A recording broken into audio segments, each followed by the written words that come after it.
interviewed Nigel Twiston-Davies the day of the first race course gallop. That was Warwick, wasn't it? And I had him on the phone and said, how was it? He said, oh yeah, it was very good. We were delighted with him. It went very, very well. And later in the day, we got Paddy Brennan on and said, how did it go? He said, well, we've still got a long way to go, but there's time. Maybe there's time. And he looked like he was going to kill himself. But obviously, the feedback after Kempton was better. Let's get some update now from the trainer himself, from Nigel Twiston-Davies, about how this continuing bringing back of Imperial Commander is going.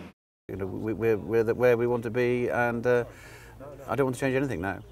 And with the 2 racecourse gallops, obviously Paddy was on him, and one at Warwick and then one at Kempton. He said the Kempton one was brilliant. He wasn't so positive about the Warwick one, but you were perfectly happy with both of them. I was more than happy with both of them. I actually think the Warwick one was probably better. Because who is it? Just remind us who he was working with there. He was working with a lovely horse called Oscar Magic, who won the bumper really nicely at Kempton. Jockeys are hopeless work riders. You know, if something goes better than them, they think it's the end of the world. But you know, that horse was exceptional, and poor old Commander at his age is not going to be beating very fast horses over 2 miles. Okay, so Imperial Commander on the way back. The preparation hasn't been ideal, but as you rightly say, he's done it before. He gets the horse back on these big occasions and gets him there in one piece.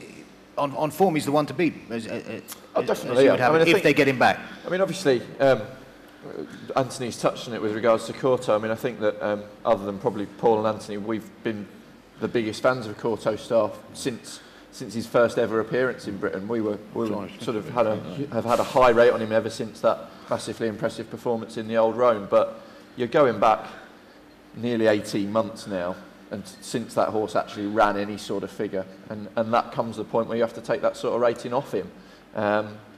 And therefore Imperial Commander's Gold Cup piece of form is without question the best piece of form in Your the race. reservation about Long Run is the track or his jumping or a combination? The combination. Okay, he jumped perfect in the King George.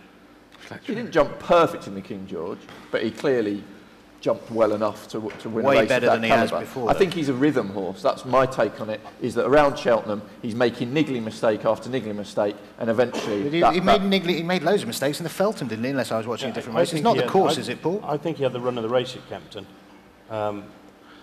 Gold Cup's going to be a totally different race. There's going to be 3 or 4 front runs. They're going to go a million miles an hour. There's no room for error. You saw what happened to Corto last year. You make errors. I think the Gold Cup is going to be a totally different race to the King George. It's interesting, isn't it? My take, for what it's worth on Long Run, I've been against the horse ever since I've seen him jump, because he just doesn't jump well enough, and I couldn't understand why people were raving about it. Even when he won the Feltham, he didn't jump brilliantly. So what did you say after the King George? After the King George, I said, what's happened? What have they done? And I spoke to Sam Whaley, and he said, we've worked and we've worked and we've worked, and I have worked and worked and worked with the horse. He put a lot of hours in. Spoke with Brendan Powell yesterday. He said his take on it was watching the horse. He thought that Sam wasn't actually getting things right on the horse with the best will in the world, but he did at Kempton. He seemed more sympathetic, he seemed in a better rhythm with the horse, and he wasn't trying to change the horse's mind too much. He was letting him jump more naturally. If that's true, he'll jump round Cheltenham fine, won't he? Look, when they chase a lot in France, they learn to chase going low. Yeah. And if you get a French horse who's just hurdled at Auteuil, they go straight chasing, no problem, because they go off the hocks and they clear the fence. If they've been chasing for a while in France, they take quite a while just to reteach them to pick themselves up. And I did keep saying to everyone who would ask about Long Run before around the Feltham, well, he's going to belt a few of these, and hopefully he won't fall, and then he can learn by hitting a few, because he will take them a bit low. He's just taken a little while to get his system. But I think they have. Do you think the penny has dropped with the horse? I think it has. Very much is not so. an issue. I think I'm not worried about his jumping, and I'm not worried about the lad riding it. I am a little bit worried about 3 miles, 2.5 furlongs, and up the hill.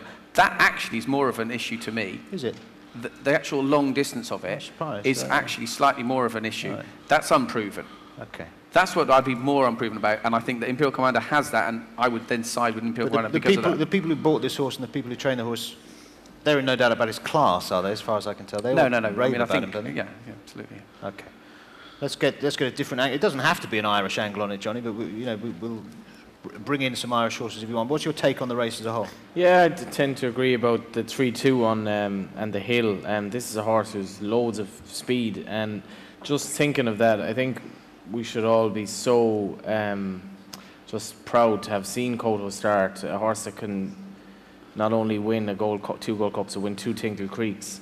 4 King Georges, and also to have the guts to finish second in the Gold Cup when he clearly wasn't himself. I just think he's don't think there's anything we'll never see anything like him again. I wasn't a big fan of Imperial Commander, I have to say, but you can't take away his Cheltenham form. The fact that he's fresh, I think his record in fresh is incredible. Just talking about the Irish Challenge. There is one, is there? Yeah. Just? Well, we actually, if you coupled our horses, I think we're only about 6-1. Kempes, I backed him for the Hennessy. I think it was an absolute nothing race. 2 of the horses in the race were dead by the time it was finished, and another one I think is gone since. It's no form. But the horse, in fairness to him, he'll improve for the better ground. He was rated 105 on the flat, so he's plenty of toe. You know, it's probably not a vintage Gold Cup. Pandorama, I couldn't have him unless they get a lot of rain. I do think he's very ground reliant. But yeah, getting back to, I think Imperial Commander at 7-2 is a decent price. The Irish are going here very much more in sort of tentative hope than any great expectation. There he is, 4.6, the reigning Gold Cup winner. Couch, simplify it for us. Oh, it's very interesting listening to Anthony about long run, because I was told the same thing talking to a couple of lads in yards about, don't know if Paul thinks the same, these French horses, they can get away with low hurdling in, you know, when they come over to England. And I mean, but the thing with long run again, Nicky Henderson, if he ever gives up training horses, you'll see him underneath Waterloo arches flogging earplugs. He must have more earplugs in the world than anybody else. He must have the patent on them. All these horses. Have you got any in yours yard, Paul? Do you use them at all? Henderson's got them all. I tried one, it didn't work. Has Henderson got them all? You can't get hold of them. Kingy had a problem. Kingy had a problem trying to find some. Yeah, exactly. Henderson's hoarded them all, isn't he? Every horse. Grand Away earplugs, Media Lads earplugs. As soon as they run bad, stick a pair of earplugs on them, mate. And again, the long run, the other day, when I think of French tracks, I don't know any tracks with hills. I think the only time they use hills in France is for the Tour de France. And again, when an horse is used to running on flat, last year if you watched the RSA, and I didn't know about Andy that he may have gone. It happened in a Paddy Parrot and it took off with Sam, didn't it? Well, as soon as he seen him, I thought, this is great, I'll have some of this, and off he went. And I agreed 100% with Kieran about him getting into a rhythm in that. Last year he was never in it, nor in a Paddy Power. I just can't have him. I was with Paddy Brennan last year at Towerster, and he was mad keen on Imperial, and last night he weren't, was he? I think that injury he had was a hell of a lot worse than they made out. You know, he wanted to run in the King George just to prove everyone that he said he can't go right hand. It's a typical Twiston Davis, Jack the lad, I'm going to run it in the King George. And he tried to do it, and the horse wasn't right. And I think that was a lot worse. Did you hear that, Paul, that it was a lot worse than it was? It was a lot. I saw the injury on the day. Funny, what a friend did the same thing, but in a lesson. Obviously, you get any injury where you do in the tendon, it's the last thing you want before. That's why the horse is obviously big and well, and why they've been rushing with it. It's a big injury. You don't want that. So yeah, they are. And if they win the Gold Cup, you know, hats off to them. It's a fantastic effort. But I think they have had problems. That's the worry with me. That last year he had an interrupted run, and Denman didn't last year, did he? He had an uninterrupted run, and I backed Denman after the energy when you said he was going straight there. Cato Star, I'm agreeing with John, the best horse I've ever seen, without a shadow of a doubt.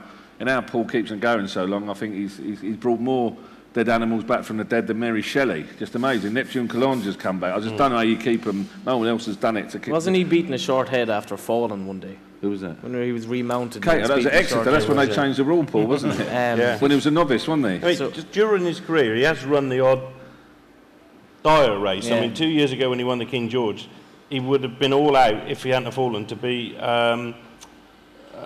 Pipe Horse and the Madison. Tamarin Bleu and Snoopy Loopy. Yeah. I mean, he ran stones below his form, and the next time out won the King George. He has run the odd little flat race, and when you got him really good, he can leave the form way behind. So I just hope we got him there next week. There's not too many horses like that quality get there 6 years running, just saying, with Denman. No, it's amazing. The one thing about the Gold Cup is you look over the years, you think it's a great race of favourites. It's not really. We've had a lot. I mean, Norton's Coins, one of my all-time favourites. I come out of Cheltenham that day and there was a bloke sitting there in absolute tears. He had about 3,000 rosettes of Desert Orchid. He'd done his He'd obviously mortgaged the house to flog these rosettes after Desert Orchid had won. And he's walked out and he's crying his eyes out. Absolutely distraught, this bloke. And a mate of mine who goes about 25 stone called Millwall Martin went up and said, got any of Norton's Coin, mate? You're talking about 50 to 1 shots there. If it keeps on drying up and keeps on drying up, I wouldn't rule What a Friend out being in the first 4. He's going to have a pair of blinkers on for the first time, which what I did with Seymour Business. And if the ground kept drying up, he's got enough ability to ride him. I see what happens next week. I got it under control. What's the story? Yeah, But I mean, he definitely wants fast ground nowadays. Right. And if it was dry all week, pair of blinkers on, he's definitely capable of running into. I'm not saying he's going to win, but he could run into a place at 50 to 1. Just looking at the top of that market, though, I mean, we've picked a hole in everything. Yeah. Exactly. That's what I'm saying. Yeah. 50 to 1, he could run a big race. This is where I'm coming from. So I've backed a couple of big prices. I'll definitely back what I've framed with the blinds, because I thought all along he wants them. Yeah. I put him up in October when it was a shorter price. You think the NSC a couple of years ago, he was putting double over Denman, wasn't he? You know, in the NSC, he Denman out-battled him, and then I thought he definitely needs blinds, and this year he definitely does. So I was definitely back in. Yeah. And his best, one of his best ever runs was on decent ground at Stratford, or fast ground, and he's an outfloor. I'm sure the ground, he isn't going to beat these if they all run at the best. 50 to 1's a massive price to be in the four. If you look at the history of the Gold Cup in the last time, we've had a lot of big price winners. We had Cool Ground at 33 to 1.